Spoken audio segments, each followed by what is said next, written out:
What's up guys, it's Will back again. Today's video will be an exploration into the 2013 action-adventure survival horror game, The Last of Us. If you didn't already see this from the title, just a heads up that this review will contain a ton of spoilers, so if you haven't played the game and don't want anything spoiled for you, then come back after you've completed your first playthrough. Okay, so I'll get right into it here. The Last of Us is the best game by far that I have ever played in my entire life. And I'm gonna go even bolder here. The Last of Us is my favorite piece of media/entertainment of all time. That includes movies, TV shows, books, and obviously video games as well. Here's a slight disclaimer though. I'm a very casual gamer. I don't play a ton of video games in my free time. As most of you know who watch and contribute to my channel, I mostly do movie reviews, so what I'm looking for above all else in video games and movies or TV shows is an excellent story. And to say that The Last of Us has simply an excellent story would almost be underselling the quality of the storytelling Naughty Dog pulled off in this game. I've never been quite as emotionally invested in any characters as I am with Joel and Ellie every single time I play this game.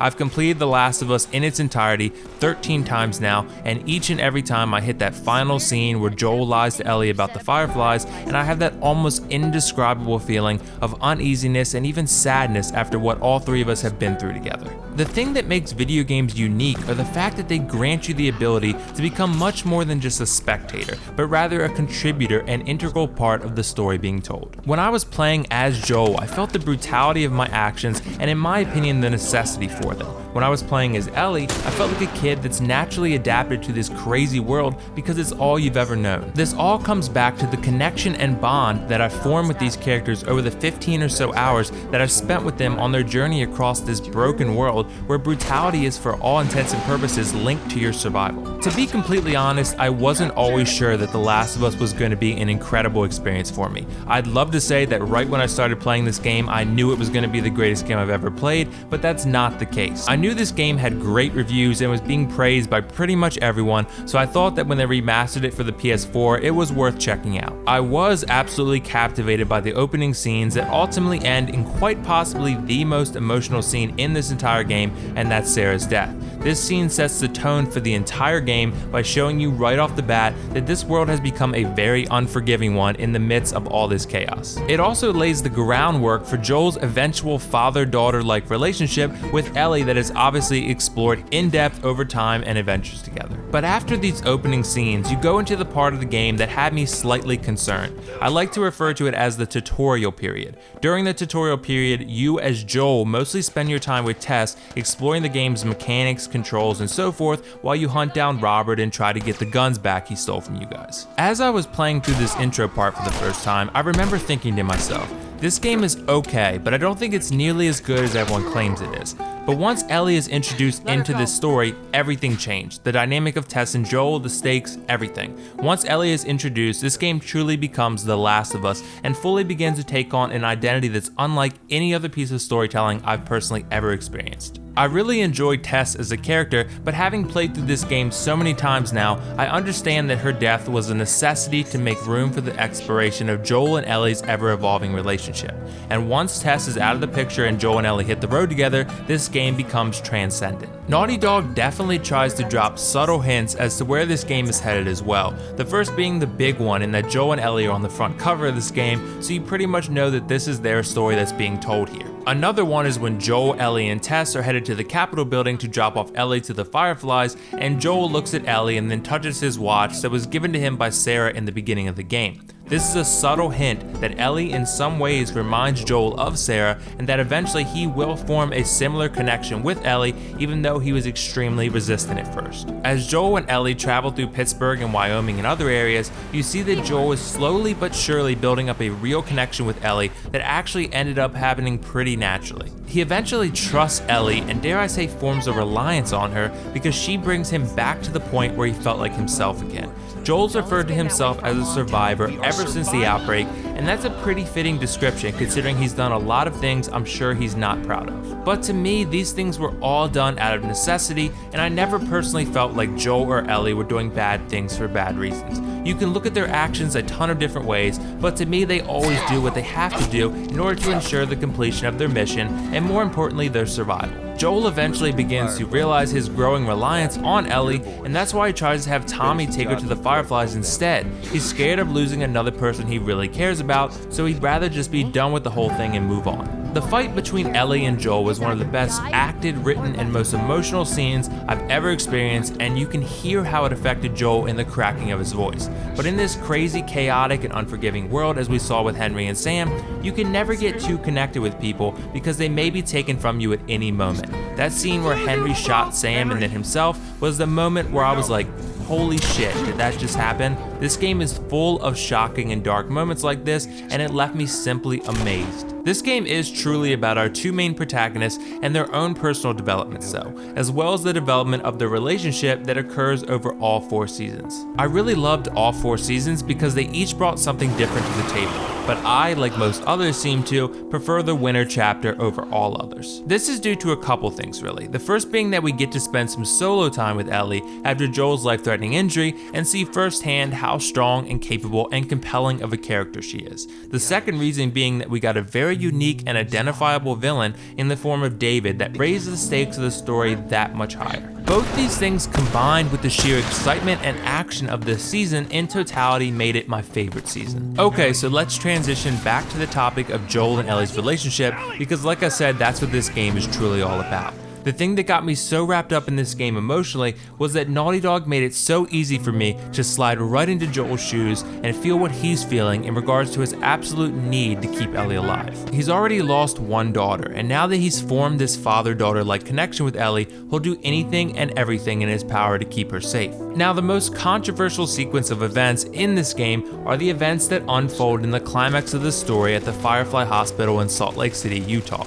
I am a firm believer that Joel 100% did the right thing in this extremely tricky situation, and I in no way felt his actions were selfish. Even if the Fireflies extracted this mutated cordyceps virus from Ellie's brain, then what? There is absolutely no guarantee that this would lead to a cure, and I never felt any confidence whatsoever that even if the Fireflies had access to a cure, that they would be able to competently and responsibly distribute it to the world's survivors. I mean, you saw what happened over the course of the game. The Fireflies displayed time and time again their incompetence and immorality when it came to keeping their soldiers and overall cause safe and strong. If the Fireflies had somehow managed to develop a cure from Ellie's brain sample, then they likely would have used this as political leverage against the army/established order to advance their own interests that likely would not parallel with what's left in the general public's interest. I like the fact that Naughty Dog requires that you kill at least one of the 3 medical professionals because the point of that scene is to show you the lengths Joel would go to save the only person clinging him to any sense of purpose or humanity, and that's Ellie. The first time I played the game, I actually killed all 3 of the doctors because I was so wrapped up in saving Ellie that I felt I needed to do so in order to ensure her safety. And that's the point. Naughty Dog wants you to feel what Joel was feeling. I didn't kill them as savagely as I did in this clip, but you get the point. Marlene obviously had to die too because she was standing in the way of Joel and Ellie's safety and happiness. For all intents and purposes, Joel considers Ellie his daughter. If that were your daughter, would you let her die on an operating table for potentially nothing, especially for people and a cause you don't believe in? While I definitely don't consider it ideal, I didn't exactly have a problem with Joel lying to Ellie in that final scene.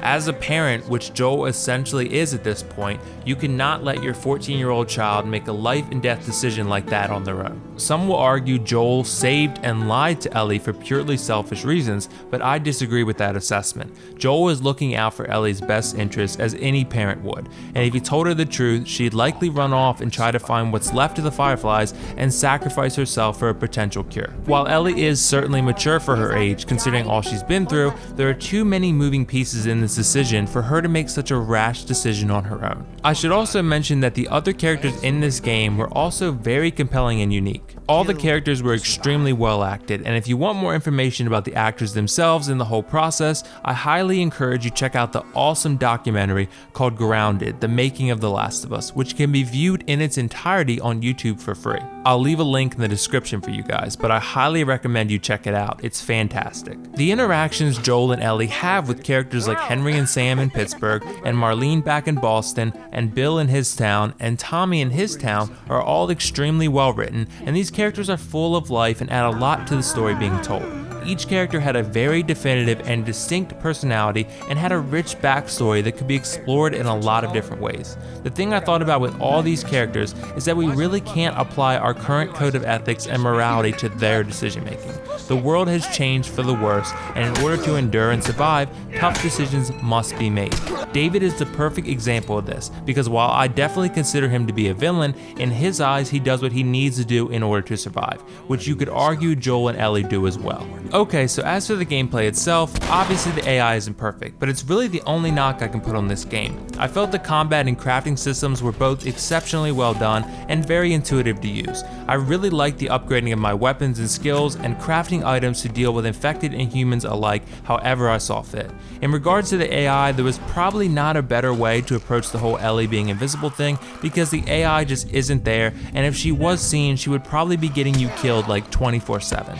I thought my initiations with clickers and runners alike were both very scary and exciting at the same time, and brought those standard zombie slaying thrills most of us probably are familiar with. One of the biggest selling points of The Last of Us is the graphics and environments that are both amazing to look at. The characters and their expressions were ultra realistic, and the environments were beautifully crafted and allowed for full immersion into this world. This game, remastered on the PS4, is one of the most stunning games visually that I have ever played. What this game shows you is Mother Nature reclaiming her territory, firstly through the cordyceps fungal virus and then the land itself. Like I said, I thought the combat system was perfect. The game in many cases obviously gives you the option of stealthily taking out your enemies or just bulldozing through them via loud and explosive methods. I typically took the explosive strategy because to me that's just a little more fun and exciting than sneaking around and choking out my enemies. I felt the weapons all handled very nicely and were introduced to you at times when you needed to expand your arsenal.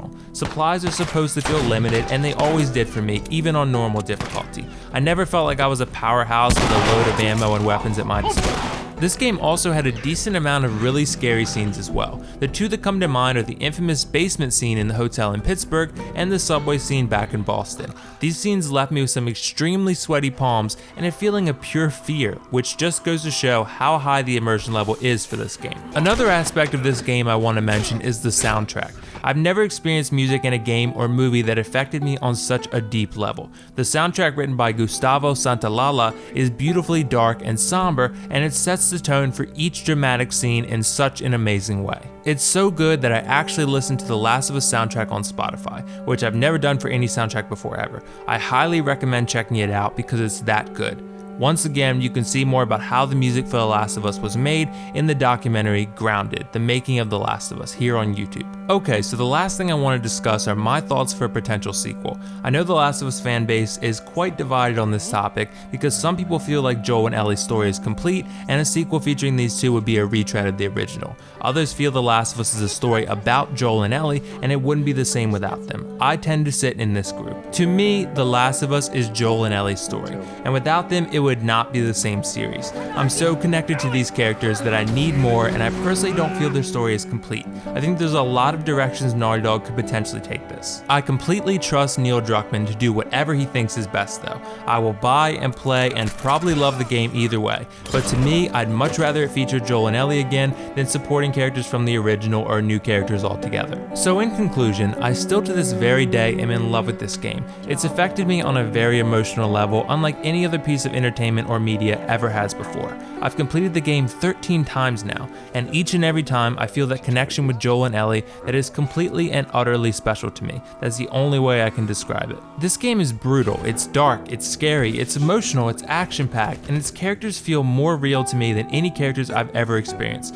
This is not necessarily a review, but if it was, The Last of Us would get an obvious 10 out of 10 from me. I'm assuming if you're watching this video, you probably feel the same way. So please, let me know your thoughts on the game and your experiences with these characters in the comments section. If there's anything I forgot, please don't hesitate to let me know so we can discuss it all together. And if you're a huge fan of The Last of Us and want more info about the game, I highly suggest you check out the Last of Us subreddit because there's a ton of great info there and people who are incredibly passionate about this game like you and me.